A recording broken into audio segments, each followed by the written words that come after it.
Здравейте, ние сме Better Than Grey, свириме поп-пънк, а вие гледате Градски забивки.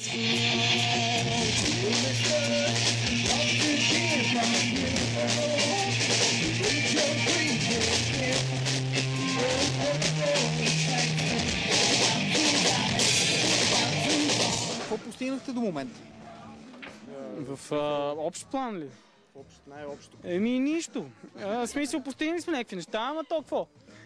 Продаваме, издавахме албум, в момента е издадена и продава се в целия свят онлайн, на диск, хард копи се продава в цяла Европа.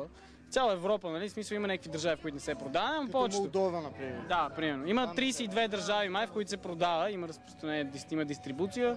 Какво друго? Имаме менеджмент, участвали сме на някакви световни. Имаме лейбъл.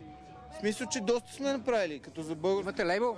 Да, имаме германски лейбъл, Ant Street, Кармело, обичаме те.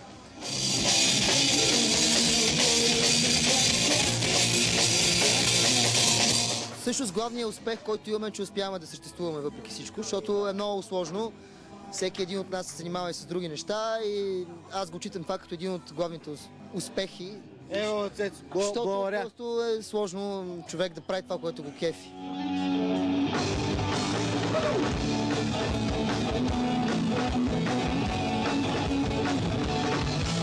Имаме едно видео. Видеото като всички в България си го направихме по супер аматьор, така да се каже.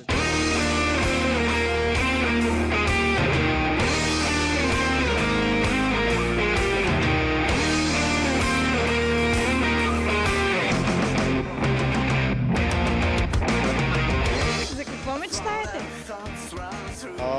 Мечтаем като всички да станем супер големи звезди, да свириме на Уембли, и майка да ме гледа и да реве на футюева, на щупения този с пружините, дето ми готов с разлюли.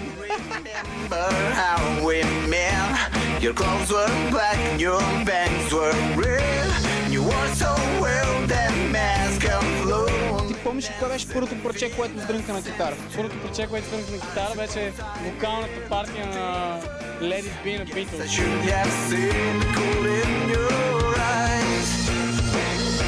Бира или уиски? Зависи.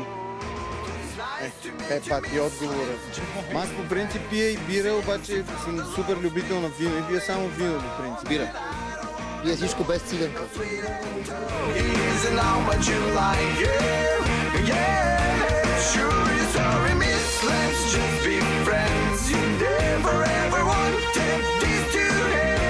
Името на групата го измислихме общо, така да се каже. Той предложи някакви части, аз казах като всеки тапак съм такъв, не, това не мога да е, много е тъпо това. Ще сложим нещо и съм мислил 2 дена, измислих някаква друга сричка, примерно нещо. И така го и нещо не си спомням и всички го одобриха и бяхме много щастливи.